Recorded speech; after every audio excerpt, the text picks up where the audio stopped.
Welcome in, everyone, to the Talkin Kentucky post-game show. A little bit later than I thought it was going to be, as the Cats are 1-0. They shut out Southern Miss 31-0 in a bit of a weird fashion that we'll talk about here. But I'm joined by Brad Harvey tonight of College SportsCast. This is our first Talking Kentucky and College SportsCast collab post-game show for the 2024 season.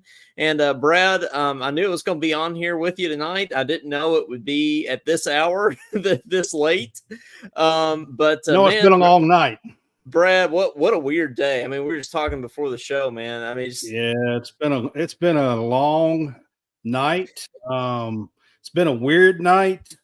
You know, we really only got about a half of football. Really is about all we got. Just a little bit over 5 minutes over a half of football. So you know, stat wise and stuff, I mean, it's kind of incomplete, really. You know, I mean, you don't really get to see exactly, but we did see some. So we do have a little bit to go on, I guess. But a 31-0, the shutout. I think this is the first time Kentucky's had an opening shutout since 1993.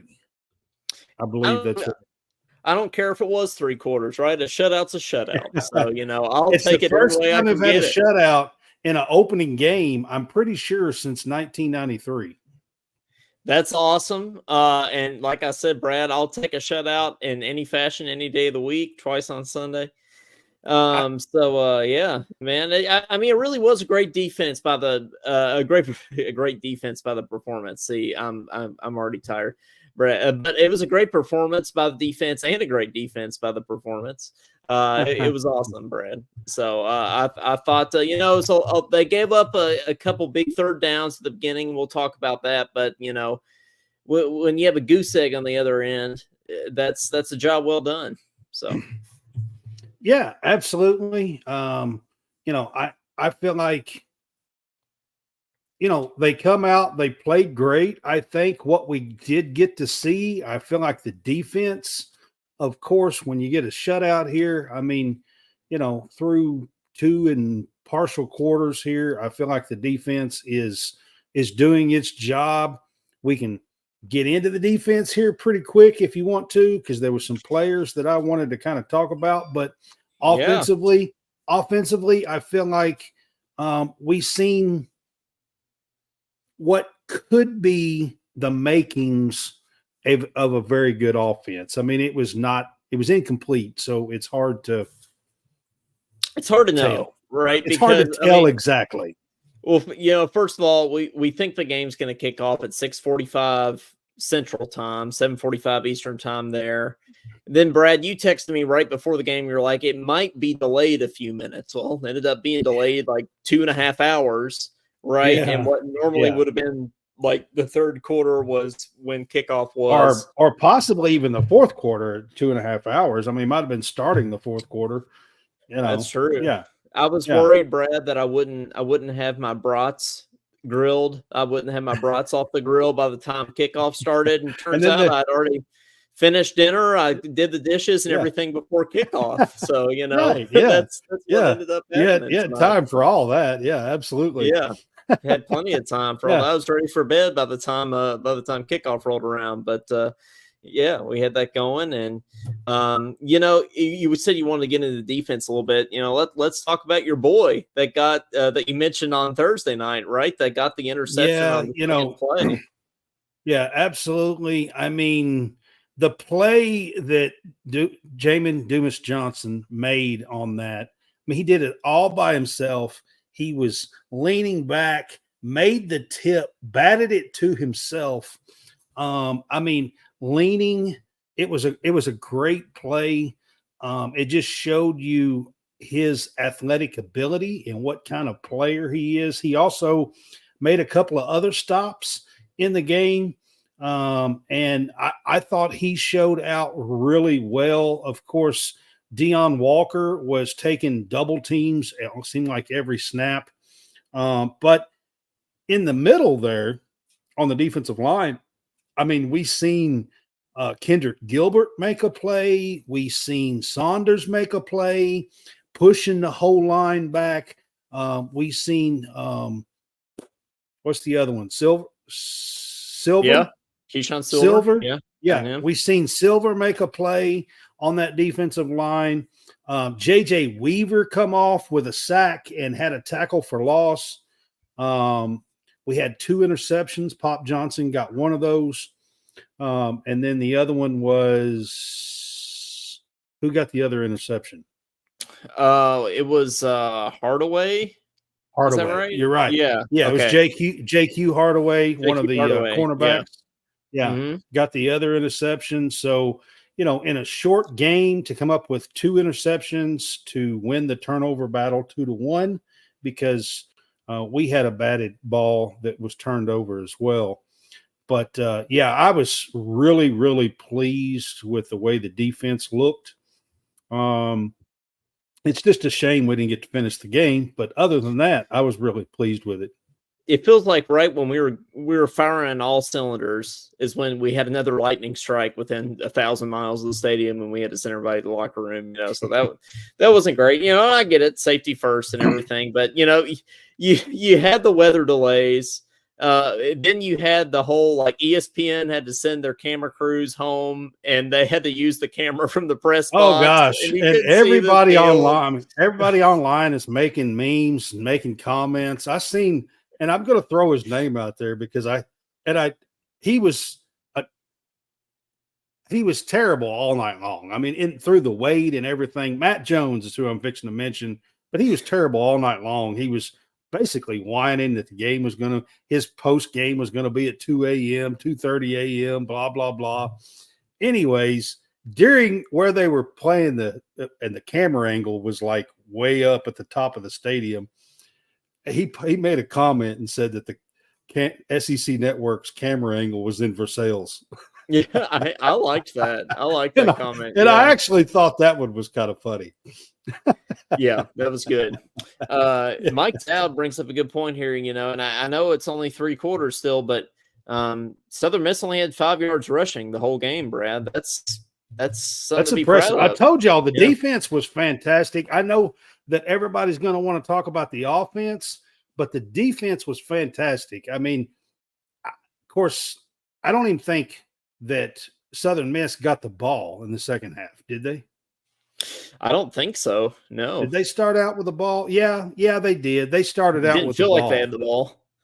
Didn't feel like they did very long. Because we had the ball first. So they started out with the ball. They did have one possession in the second half, I guess. But for one possession in the second half and the first half, this defense really played well. Now, Southern Miss is not a great team. Clearly, yep. But they did get a quarterback, and their quarterback was halfway decent. They had they had at least some talent on the receiving core, too. They do. They have some talent in the receiving core as well. Now, the running game wasn't much. Mike's right on that.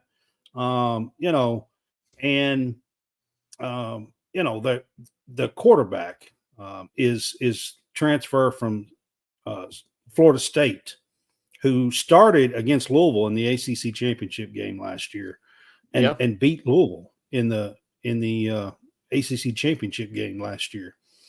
So, and Mike was worried about the O-line on Thursday night. He comes back tonight and says O-line played awesome. Brad, you're right. Right. That experience seems to translate. Now, I know it's only one game. I know it's Southern Miss, but that experience seems to pay off for us. Yeah. I mean, you talking about running the ball. We ran the ball really, really well with 3 minutes to go in the first half. And I don't know the final numbers, but with 3 minutes to go in the first half, we had 141 rushing yards in the first. Let's half. Not forget we don't have our starting running back, right? We're going down the depth chart a little bit, and we're still able to run the ball at will. It was running back by committee. I mean, you had running plays for Brock Vandegrift. He had some, and then Demi Sumo what's his name? Car something. Yeah, DSK. Yeah, that's the easiest DSK. thing to say. He led us. I think he had around 60 yards, something like that. And then the redshirt freshman Patterson come in and had a few nice runs, and Wilcox as well, the redshirt freshman and the freshman. So, it was a running back by committee, but 141 yards before halftime is a pretty good, running game. And we'll talk more about this in a minute, but John Cornett in the comments here says, "Go Cats, South Carolina struggled. I'm ready for this game." South Carolina, not a good football team, Brad. They looked bad today. So no, they actually looked really bad. I mean, I'm going to be honest with you. Southern Miss is just as good as they are, I think. I mean, I really feel like that we should blow South Carolina out. We should. We absolutely. I mean, I was a little worried for that game because at first, they beat us 3 years in a row. And I'm like, man, the pressure's going to be on us. Like, that's going to be 2 years in a row. Let's not make it worse than it actually is, because it leaves a bad taste in my mouth. That's true. Yeah, it is. It is too. Well, yeah, I won't jinx us then. It makes a bad taste in my mouth. Oh, yeah. It absolutely does. But yeah, man, like, we can't lose to them 3 years in a row, and I don't think we're going to after that performance today. I thought Old Dominion had them there for a minute. Looked like they were actually going to lose. They had a lead in the fourth quarter, 19-16, with about 10 minutes to go. And of course, they did score a touchdown and won 23-19. At the end, they pulled it out. They got the victory. But I thought it was really funny. I mean, Shane Beamer was livid even at the end when they were winning. There was like, a minute left and they were running out the clock to win the game. And he was still screaming and hollering at all of his players. And he was livid. Claude in the comments there too says Florida looked bad too. That's a whole nother level of bad, man. But you know who did look bad? Vandy. How about the Doors getting the win? Absolutely. We've got to talk about Vandy. We got to talk about Vanderbilt, man. They looked like Virginia Tech is a legit decent team. I'm not saying they are killers or nothing, okay? But they are a legit decent team that is likely to be in the upper half of the ACC when the final standings. So for them to be a 13.5-point underdog at their own house. Now, Vandy had an up and down day. They started out 17-0. They let them come all the way back and take a fourth quarter lead, 27-20. But you got to give Vandy credit.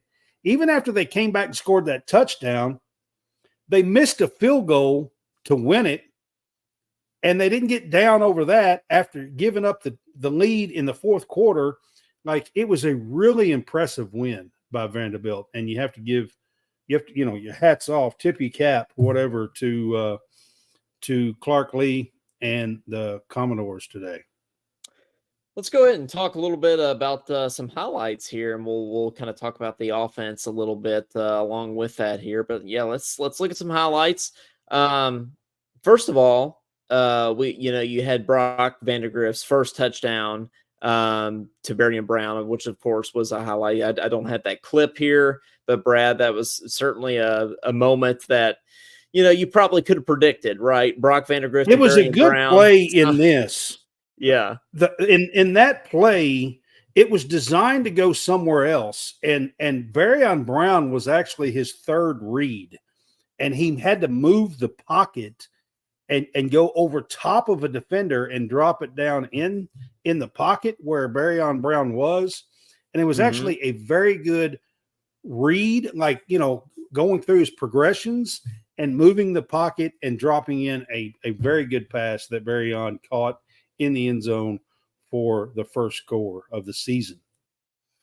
And I think he scored the first score of the season in a kickoff return last year, I believe. I think you're right about that. You got the good. I think it's 2 years in a row. Barian Brown has scored the first touchdown of the season. I'm pretty sure.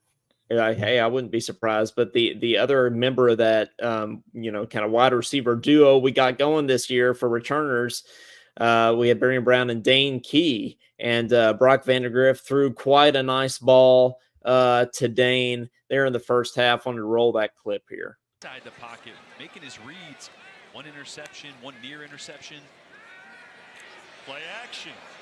Deep ball caught by Dane Key, and some running room up the sideline.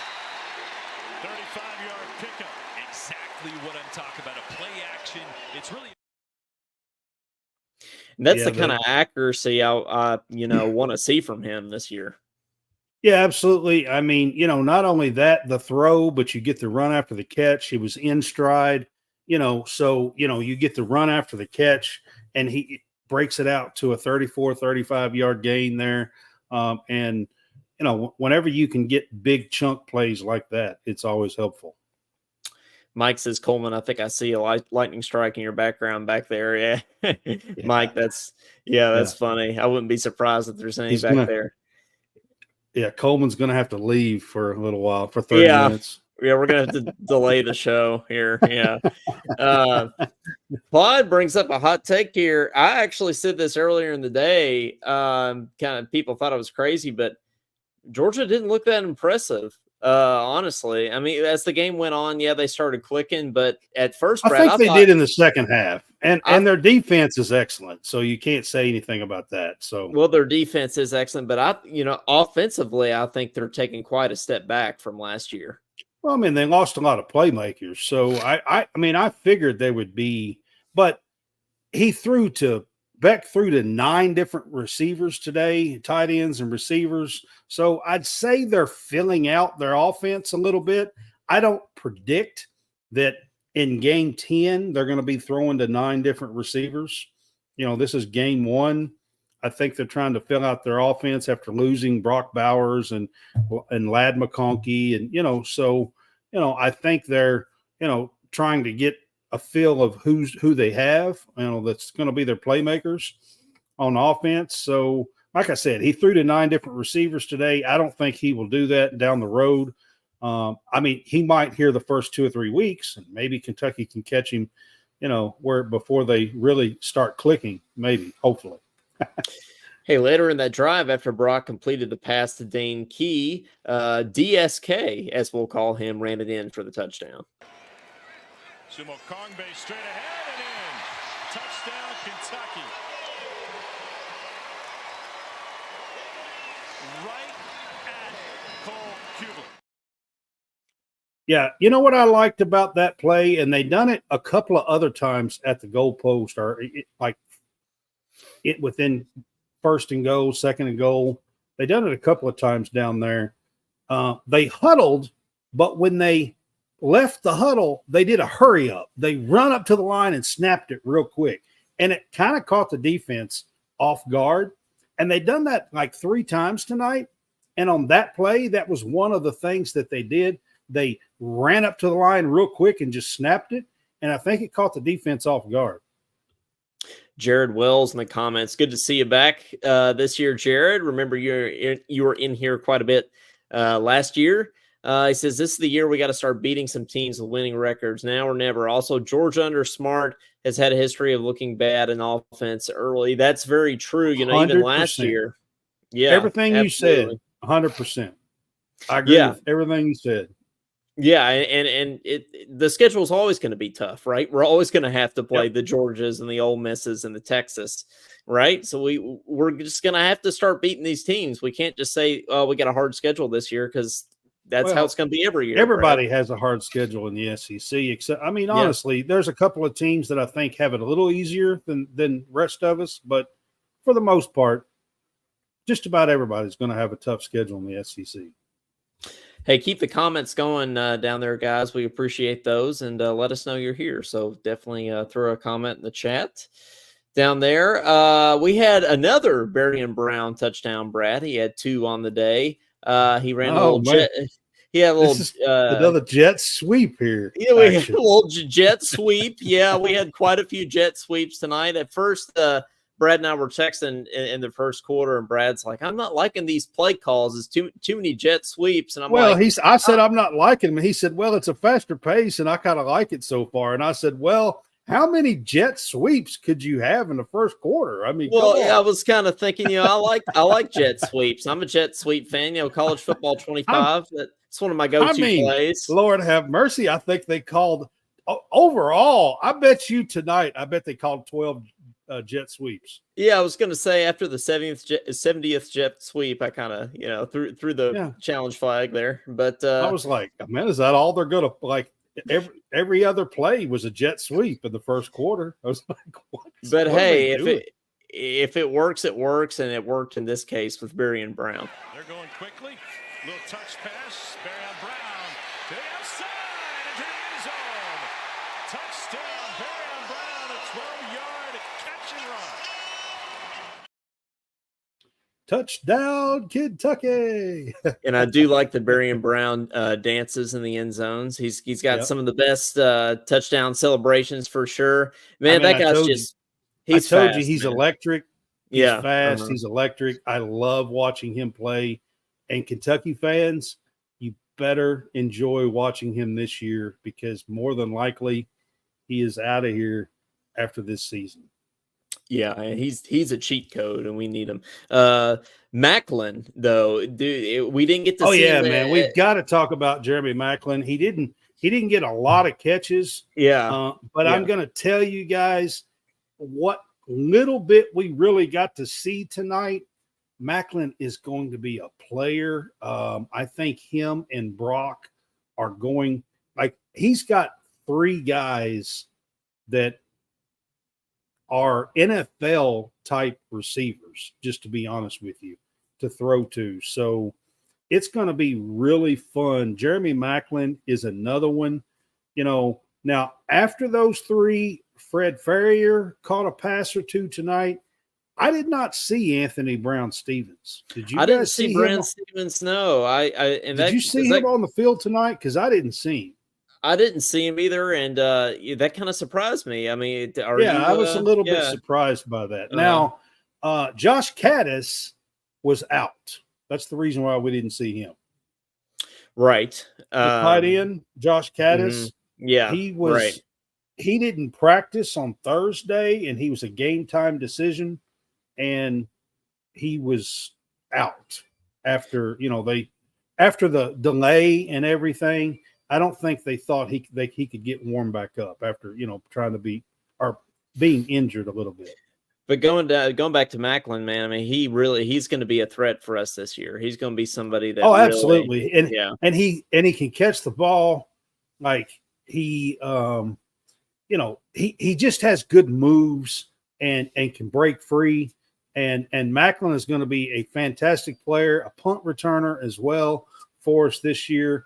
Now, there was one punt return where he ran around and went back about 7 yards. He wound up getting like 6 yards out of it. But, I mean, I don't like the whole backing up.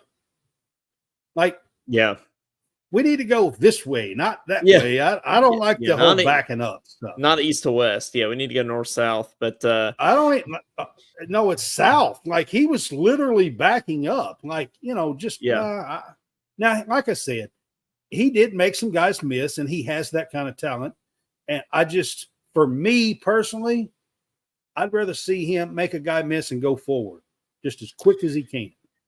Jared says, nice to see an up-tempo modern offense running more of a power spread where we can still be physical along with explosive in the pass game. We were running on average under 60 plays a game for the last few years. Rough to win that way this day and age. 55 last year, Jared. We were the slowest offense in the nation. I think there was one team that was worse than us. That was a little bitty tiny school somewhere. Do we know how many we had tonight? Just in the I do not, but I would love to see. I mean, we only played 5 minutes in the third quarter, so I'd love to see exactly how many plays we got and just kind of average it out. But I'm going to guess that it would probably be in the 70s range. If full game, probably would be a guess. Somewhere around there. Yeah, I love it. If anybody has that stat, throw it in the comments down there. John Hammond says, Brad, are you awake? John, are you awake? Mike says, who misses Cohen? I don't miss the 55, 60 plays a game, Mike. That's for sure. I don't miss the drama. I'm serious. Yeah. I don't miss the drama, and I sure don't miss that pace. Now, the Will Levis year, I thought Cohen was really good, but last year, I don't miss that pace at all. John saying Johnson at LB stud. Absolutely. Yep. All right. I kind of opened the show and talked about Pop Johnson. Yep. And on the show here, guys, I'm just going to continue to call him Pop Johnson. That is his nickname, Pop. That's the way he plays. And he's kind of an older spokesman and, on the team and that kind of stuff as well. Got 2 national titles at Georgia. I love his play. I think he can be an All-American for us, just like he was for Georgia in 2022. Hey, and speaking of Macklin, that we were talking about just a second ago, this is one highlight that he had tonight. We're probably going to see a lot more of this year. He's a deep threat. He was a deep threat at UNT, and he's going to continue to be that this year in the SEC. I think college should go to spot a foul on PI. I think so. Down the sideline. Great adjustment to the ball when it was in the air by Jamori Macklin and the St. Louis native. One thing for sure about that play, it was such a good play because that was a go route, okay? And normally go routes are thrown to the outside, to the sidelines, all right? And you hardly ever see a go route thrown to the inside, but it was such a good play because Brock seen that the defensive back was on the outside. So the inside is what was open, and he actually threw that to the inside shoulder, and Macklin made a heck of a play on it. No, basically not normally turning that way on a go route. That's a play.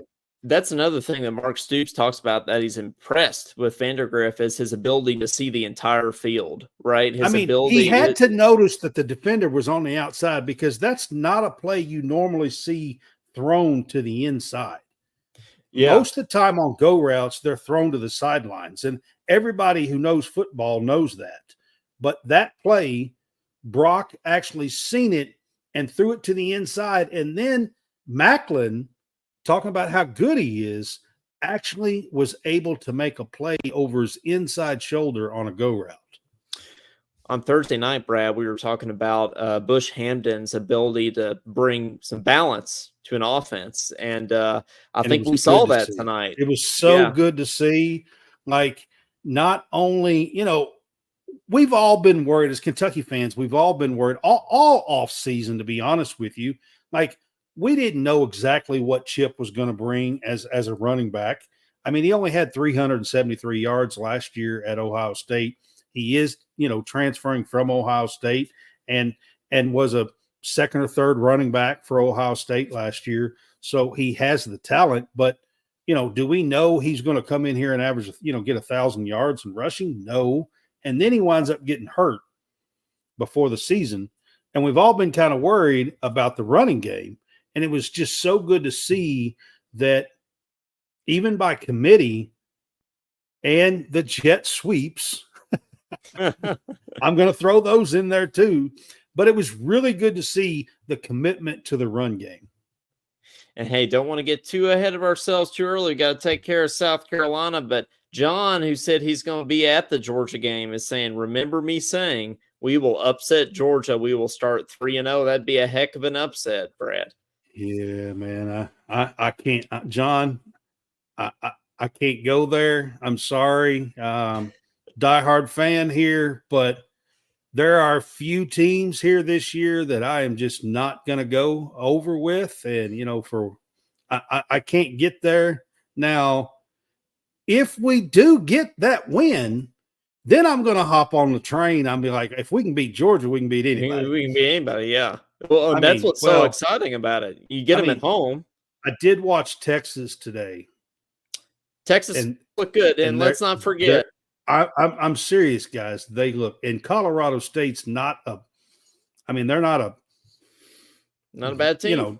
They're not a terrible team. I mean, honestly, I'm going to tell y'all, Texas looked good.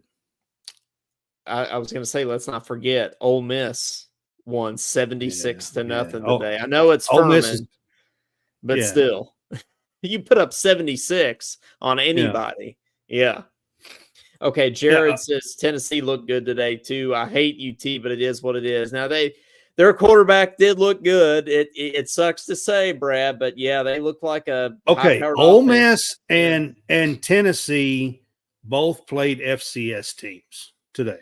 Yeah. Furman and Chattanooga are FCS teams. Now they're ranked in the FCS, but they're 9th and 13th. They're not 1, 2, or 3.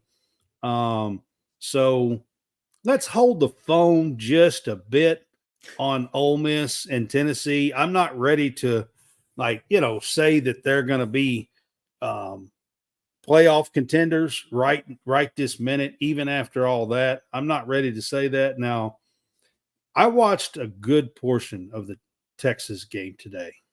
Mm-hmm. And I'm going to tell y'all, they're legit. Their defense was hitting people, tackles for loss behind the line. Their offense, they have 4 wide receivers, man, that are just above and beyond. I mean, I forgot the Alabama kid went there, Isaiah Bond, right? Bond. Yeah, man, he's good. He's good, really good. So Bond. It's going to be a tough game. Isaiah Bond. Yeah. Name's Bond, Isaiah Bond. If I had that name, that's what I do every time somebody asks me. Oh, yeah, absolutely. That's what you do. Hey, guys, we're going to go ahead and shake open it, up. Stirred. We're going to go and open it up for a couple calls here. 502-234-1504. If anybody's out there and awake and wants to call in, give us a shout. You know, we're here doing the show. It's 1:20 in the morning Eastern time, 12:20 Central time. So for us, it's not quite as late as those over on the East Coast, Brad, but late nonetheless. So just wanted to throw that out there in case anybody wants to give us a shout. But, one thing I do want to talk about, Brad, I don't want to be negative Nancy, but why are we so bad on third down, Brad? Why can't we get off the field on third down? Seems like that's a historical problem for Kentucky. I know at halftime they were 3 of 7, I think. Now, I don't know what they wound up because they only had 1 possession, I think. So, but they started out, I'm pretty sure they started out either 2-2 or 3-3. So at the beginning of the game, I know that one drive they hit 2 third downs on us. So you are right. I mean, there was a couple of times where we should have got off the field and didn't on defense, especially in the first half. Yeah, that's first quarter. That's probably first quarter. Yeah. Yeah, that's probably the only really complaint that I would have about the defense is early in that game there on third down. Yeah, no, for sure. Me too. Yeah. Are you worried about Brock Vandagriff being the downhill runner that he was tonight? Going ahead and taking some shots and not being afraid, not sliding. Are you worried? I got a feeling that we won't see that all season. When we get to some of these SEC games, I got a feeling that we won't see that. I mean, I'm not saying he's going to let him. I'm not saying he won't run.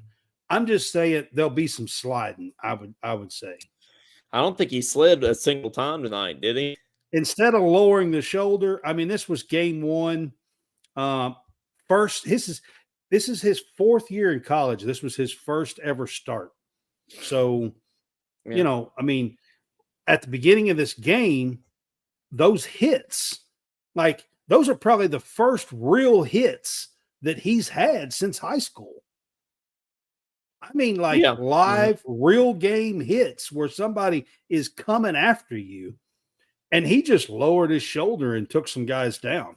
So, it was good to see and bounce back up. Now, there was one time where I thought he kind of got up and kind of left his arm kind of dangling a little bit. And I thought, uh-oh. But then he looked okay after that. So, I mean, Yeah. I think he was okay, but there was one time where he kind of took a hit, and I thought, uh-oh. Hey, a shutout's a shutout, and I'll take the win. A lot of people are saying that this is as good as Kentucky football has looked in a first game in a long time. Do you get that sense, Brad? I mean, how do you compare this debut performance to the couple Will Levis years we had, and some of the other even last year with Devin Leary? I mean, so talent-wise, Will Levis is really, really good. And I've been saying that for 4 years now.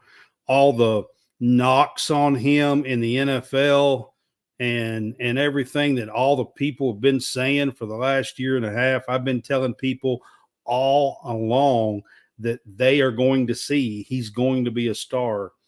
And he was a star at Kentucky. I really loved Levis is in the Stoops era. He's my second favorite player. There's only one, and that was Josh Allen. That was above Will Levis for me. I know a lot of people like Benny Snell, and my favorite back was Boom Williams. I just loved Boom Williams. I loved his burst, his speed. So that I that was my favorite back. But as far as Will Levis, he was fantastic. Do I think Brock? I'm talking about all that because Brock has the pedigree, the 5-star pedigree that Levis didn't. Okay, so Right. You know what I mean? So we're kind of, if you're asking me, do I think on a non-playing level, I think Brock would have an advantage here. You know what I mean? But on the field, and we've seen a little bit of that tonight. I mean, Levis was the type, he would lower his shoulder and run over your butt too. Yeah, he's like a Tim Tebow kind of guy. Yeah, absolutely. Yeah, I mean, Levis would lower his shoulder, and if he couldn't run over you, he'd jump over you. Levis would. And I don't know if Brock's got that in his bag or not. I'm not sure yet. But I do know Brock can lower his shoulder. He's 6'3", about 220. I mean, he can lower his shoulder and run over a dude if he needs to. He can, for sure. Yeah. Well, breaking news here in the post-game press conference, Brock Vandegrift said despite the late game finish, he will be at church in the morning. So that's a heck of a quarterback right there, Brad. Hey, we're getting a call here, so I'm gonna take this here. You're on with Talkin' Kentucky. Who's this? Hey, it's John Cornett. John Cornett, how's it going? Thanks for calling in. What's going on, man? Yeah, I've been watching y'all. So I'm originally from Eastern Kentucky, Whitesburg, Kentucky, but I live, unfortunately, in Knoxville, Tennessee. Oh no, what a terrible place to live. Oh man. Yeah, no. You got to move, John. No, it's good. Yeah. Oh, don't worry. They're going to win the national championship down here already. So. Oh gosh, man. in everything. Gosh, yeah. Yeah. Well, man, they beat Chattanooga. They beat Chattanooga so bad today. They're national champions. Oh, I know. Yeah, basically, right. Self-proclaimed for sure. But pretty soon it'll be wait till next year. Yeah, it was wait till next year. Well, what you got for us, man? Thanks for calling in. What'd you think of the game tonight? No, I've been watching y'all, and I like your content. Unfortunately, I was at work. I work rotating shifts, so I was at work during the game, but it worked out for the delay tonight. So yeah, delay worked out in your favor sometime. Yeah, I think we look good. I mean, obviously there's some issues to clean up, but I definitely after watching South Carolina, we should honestly just take care of business next week with them. Oh, I don't think. Yeah, we shouldn't have any trouble with South Carolina, but you're going to be in the house for the Georgia game. Is that right? Yes, sir. Yeah, that's my weekend off. And I'm going back to what I mentioned with LSU back in the day with Andre Woodson. Yeah. We're going to shock the nation. We're going to beat Georgia at home. I remember it well, John. I remember that game. I was just a little kid, but I had a gut feeling that we were going to pull out that win, and sure enough, we did. So they were the number one team in the country. Like we're gonna do it again. So I mean, it's been done before, but well, John, you'll have to pull them through when you go up there. I'm going to be in town for the Vanderbilt game, but it's not quite. Actually, I'm going to be there too. Oh, there you go. Vandy too. Yeah. Well, okay. Well, we need to hook up. Yeah, let's. I'll holler at you. Yeah. Yeah, so shoot me a message, and yeah, absolutely, we'd love to meet you and everything, and that'd be great. So, well, thanks for calling in. We really appreciate it, and thanks for watching everything. I do. You too, man. Have a good night. Hopefully the SEC will do good this year. I do love the SEC. Hopefully do well. I hate Tennessee because I live here, but I still hate Tennessee. Hey, yeah, that's completely normal of you. So, all righty. Have a good night. I appreciate it. You too. All righty. Bye-bye. Have a good night. You too. Good night. That tickles me, man. You have no idea. Yeah, it's gotta be tough living in Knoxville. I mean, man. you have no idea.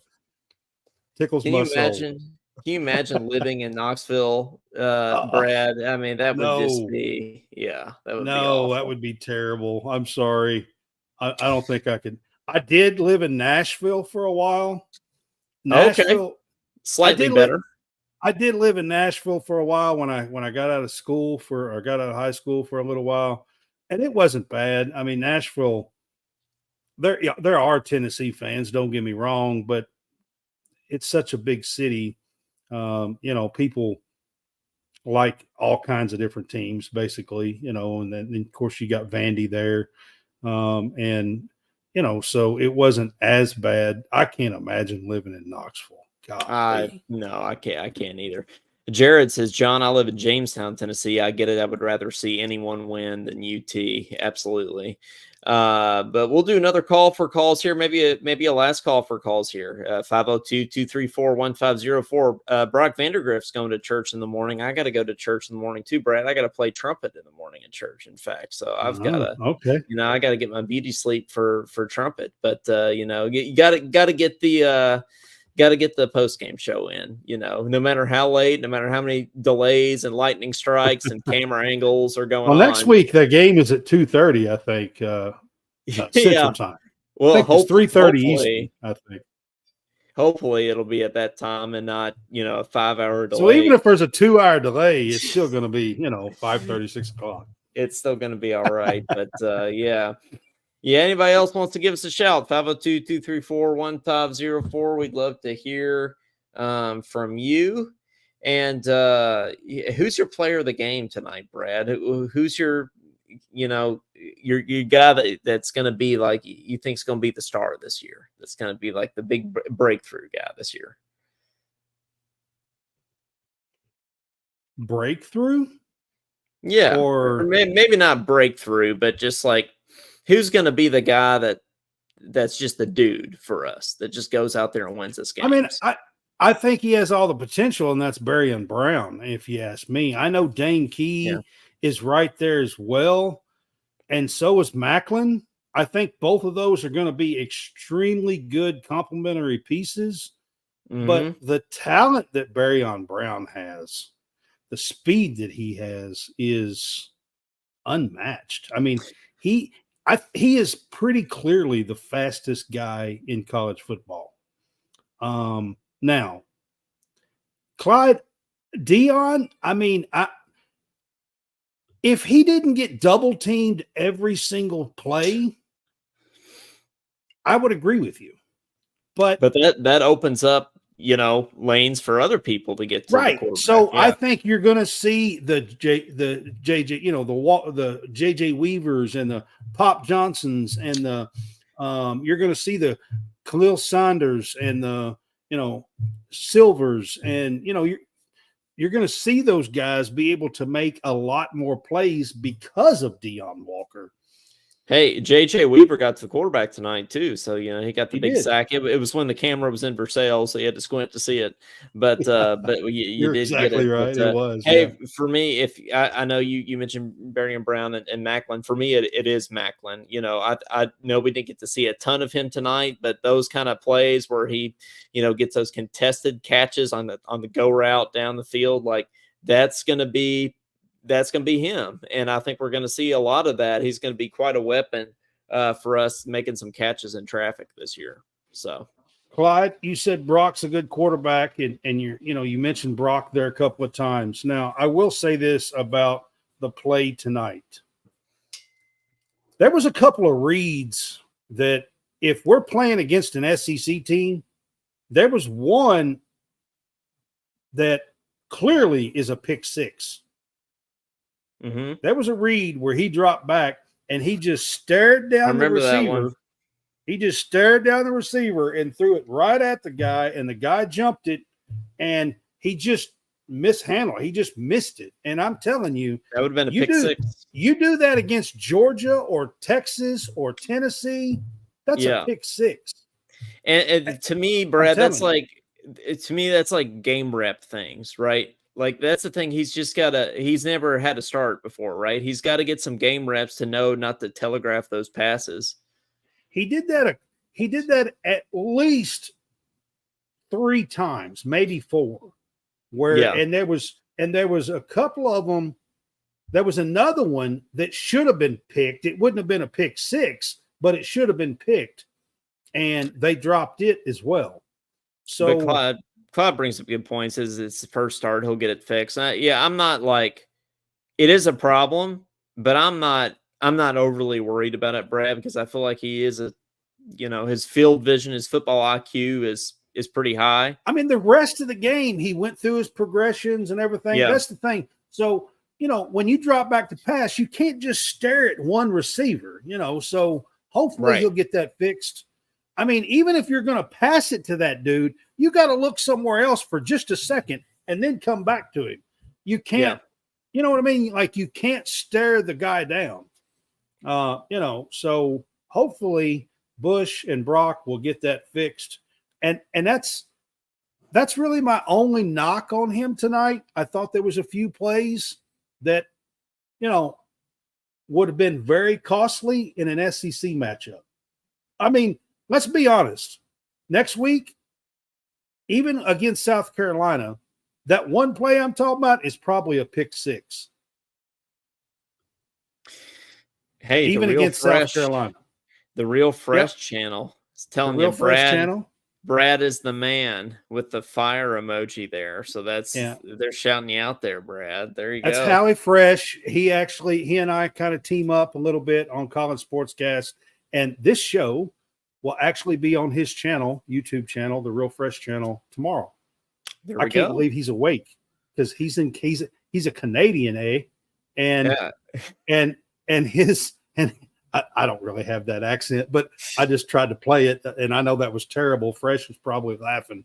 But anyways, his name is Howie Fresh, and he's a Canadian, and the time is like at least 2 hours above me, maybe 3 hours. I'm not sure. So he's up real late. His time. Well, hey, I can't believe I'm awake either. It's been a long day. It's been a long night, Brad. With the delays and everything else. But 2:37. He says it's 2:37 his time. 2:37. Well, that's late enough for me. But Kentucky gets the win in the third quarter. Suspended play, lightning. There was 9 minutes and 56 seconds to go, I think, actually in the game in the third quarter. So that's why I said it was basically 2 quarters and 5 minutes. Something like that. But yep. Well, guys, we want to thank you for staying up with us and watching and listening to us. Really appreciate it. We couldn't do this without your all's support and you're all calling in and commenting. Tell people about us. And, tell people about us. Yeah. Follow us on YouTube and also on Facebook. And both of us, Talking Kentucky Kentucky. and College Sportscast, you can do both of those. You can help us out by doing that. Follow, subscribe, tell your friends, help get more people on. I know we got a few on here, but the more we can get, the merrier. And, if you've got a bunch of Kentucky fans, and we're going to be doing this each Saturday after the games, so we would appreciate it. The more, the merrier. It'll be that much more fun each week to do these as well. So, Coleman, it's been fun, but I wanted to make sure we got that in there as well. So, thanks, man. And we'll see you probably earlier than this hour of the night next week for our South Carolina post-game show, and hopefully the Cats will be 2-0. And Brad, you got anything else before we get out of here? We absolutely should kick them. I mean, honestly, I'm talking about the Gamecocks here. I mean, next week, next Saturday afternoon, honestly, looking at the way they played today, and it being at home and being our first full home game now, I think the crowd and the players should be ready to go, SEC foe, and go in there and absolutely just put it to South Carolina and Shane Beamer. They beat us 2 years in a row. We owe them. We do owe them. I completely agree. We need to put it to them next week. Well, guys, like Brad said, like, subscribe, do all the things, and we hope you have a good night. Everybody go to bed, rest up. We got a game next week. We gotta get ready. So, and be sure you avoid the lightning. You don't want to go out. You don't want to get struck by lightning or anything. So you gotta stay inside. Be sure you get your 30-minute delays and everything, and do all that you need to do. But well, for Coleman Scott and for Brad Harvey, this has been the Talkin' Kentucky College Sportscast post-game show. And we'll see y'all next week. Go Cats.